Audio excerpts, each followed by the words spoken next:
The first step is to pick a color.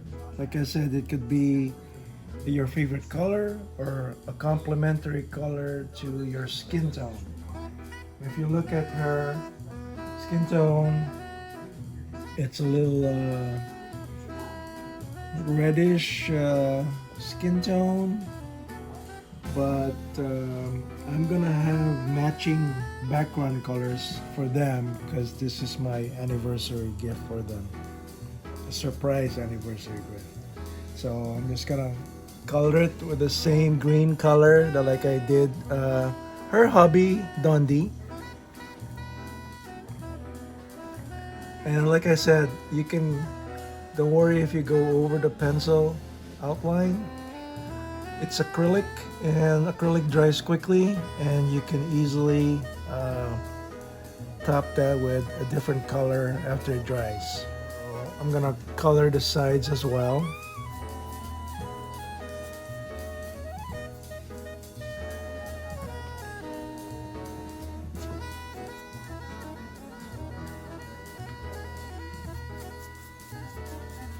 And don't forget the top and the bottom.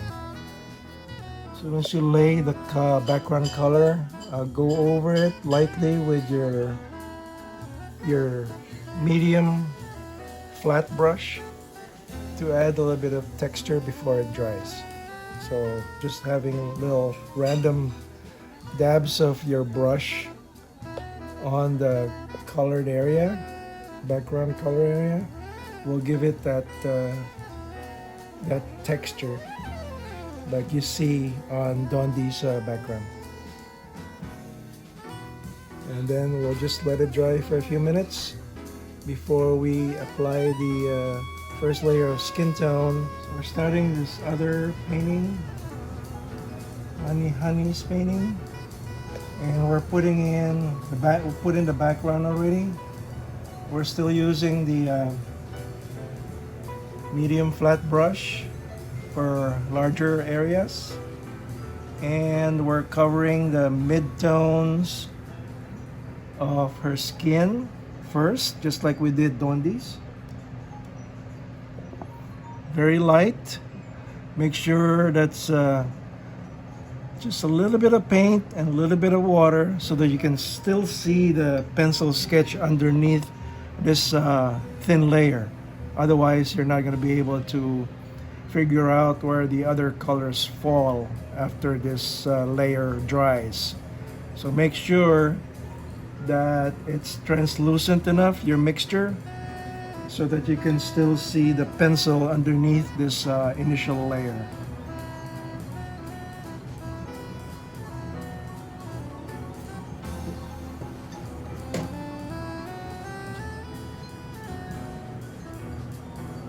Just covering her neck with the same mid-tone color. Don't worry about that pencil mixing in with the paint, or that's all going to be covered with the separate layers we're going to be laying on top of this initial layer. So I'm just going to switch over to the medium pointed brush, same color. I'm just going to fill in the lip area so that it'll be easier to add a red layer afterwards, after everything dries.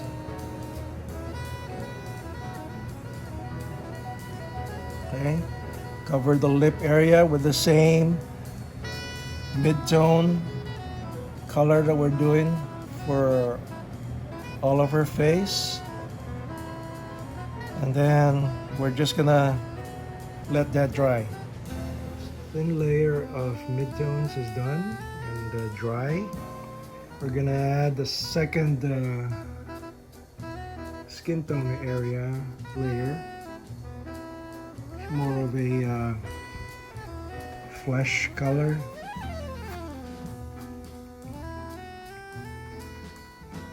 And I keep repeating myself, but it's really important that you keep looking at your photo reference for color, or where the specific colors need to be.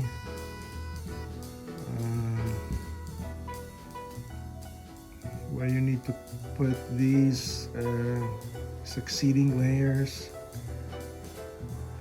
underneath the eye. There's some shadow over here above the eye, in between the eyebrows. And don't be afraid to use your fingers to spread color that's a little too thick, laid on too thick. It's perfectly fine. As long as you still see the pencil underneath the layer, you're good. So I'm just gonna continue to add this second skin tone layer. Always looking back at the photo reference.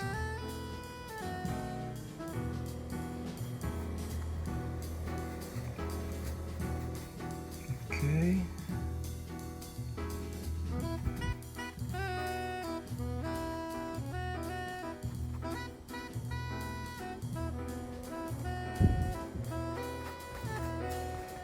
Down the neck area.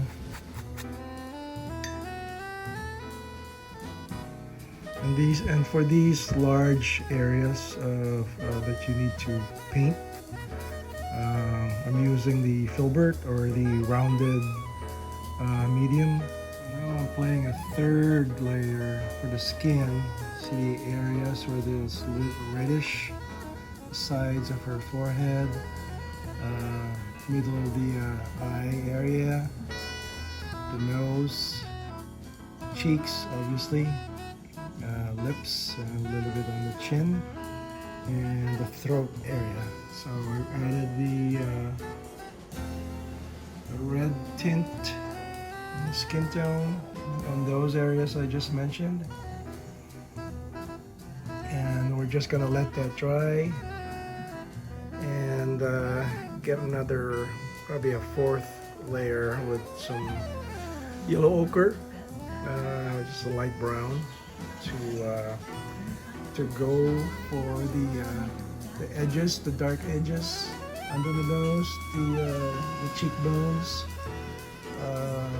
above the eye, the lips, under the lips, and then the throat area. So we'll just let this dry for a bit, and we'll add that fourth skin layer. On the eyes, dark brown, and a little bit of yellow ochre, like to shape the nose, cheekbones, the eyebrows, shadow under the chin, and a few more touch-ups of the highlight area around the eyes, down the middle of the nose, side of the nose, the cheekbones, the jawline, under the chin. So those are the highlights, and we'll just let that dry a little bit, and we'll go color the hair. So I've added the highlights on her hair. Remember the strokes we did earlier on that first layer? I did those those swirls, so that I know where or which direction to do my brush with for the highlights. And then highlights on the lips, dark areas for shadows, the nose, darken the eyes, and I think that's it. There we go. Happy anniversary.